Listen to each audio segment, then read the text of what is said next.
An article by Heshmat Alavi on medium.com. Who is Sima Ladjevardian?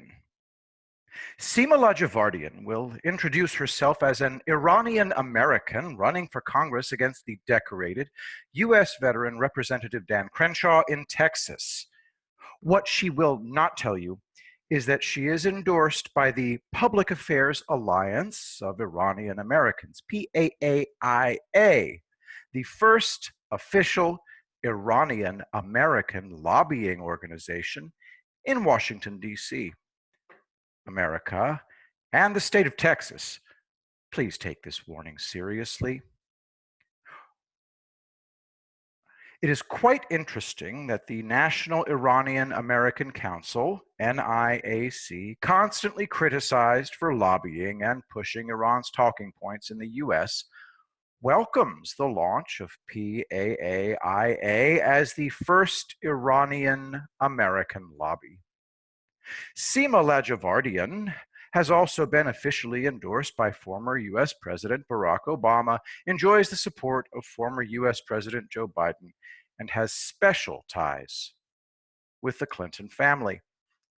The relationship between Ladjevardian and the Clintons is quite close, and signs can be found in Hillary's 2016 campaign. June 2015, inside Hillary Clinton's private Houston fundraiser with top donors, quote, Democratic presidential frontrunner Hillary Clinton headed for the rarefied environs of Carnarvon Drive for a cocktail reception fundraiser that one supporter said blew right through the goals. It was a huge success.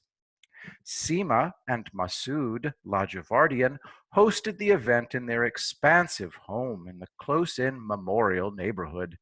Close to 200 guests ponied up the minimum contribution of $2,700, while some in the group brought in considerably more dollars.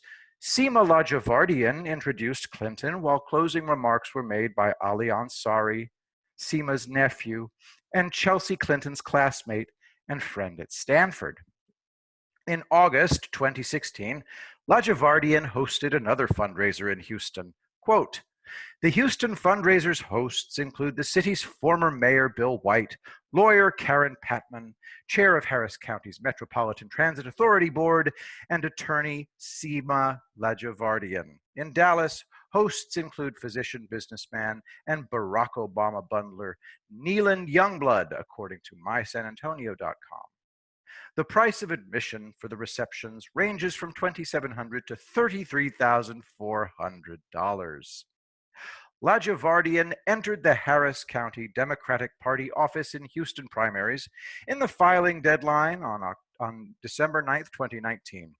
It is quite interesting how this former Beto O'Rourke advisor was quickly escorted through the process. Quote, about an hour and a half after Ladjevardian announced she was running, O'Rourke endorsed her.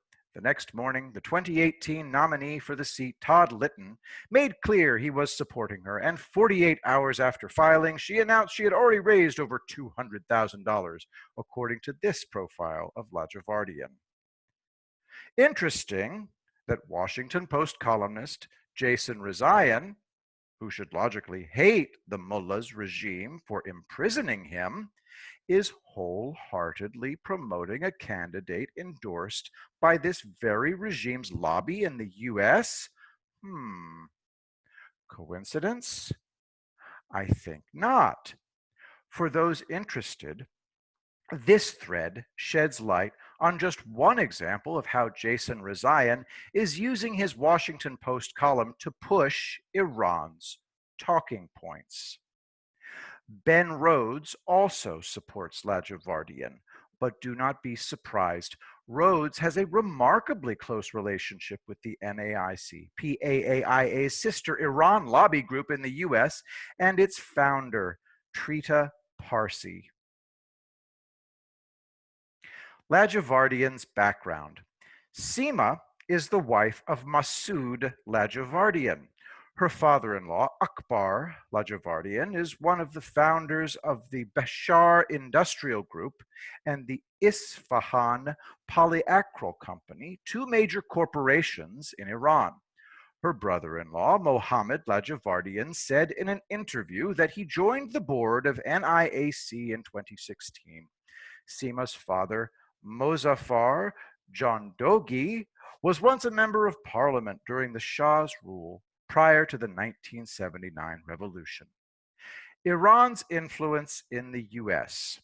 It is worth noting that Obama and Rhodes invited former Iranian regime ambassador Hossein Mousavian and Parsi to the White House over 30 times to hammer out the 2015 nuclear deal, according to the Washington Free Beacon.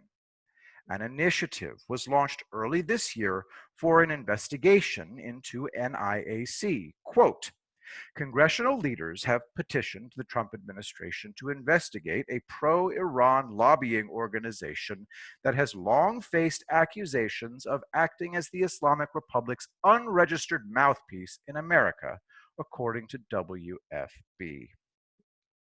PAAIA is an official Iran lobby organization in D.C.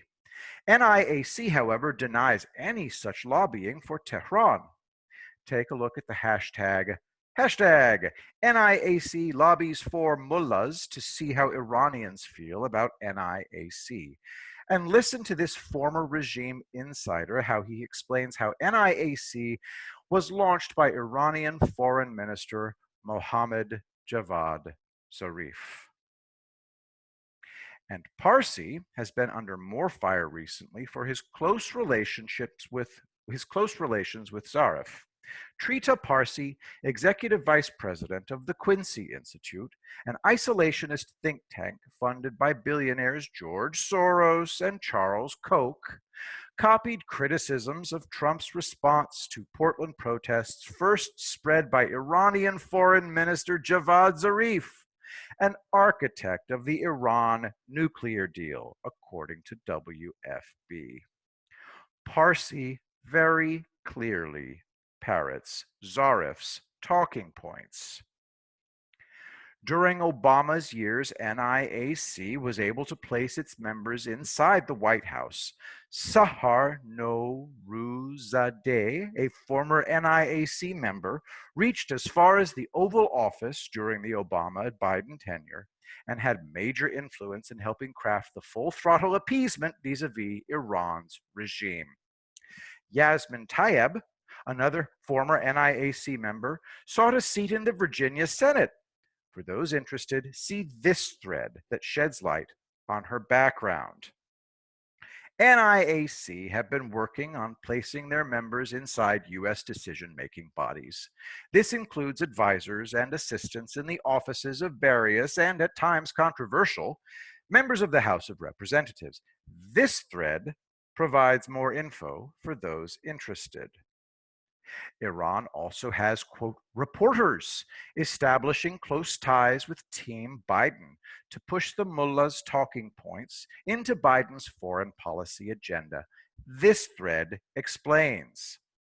Iran is spending a massive amount of money to place its figures in the US legislature.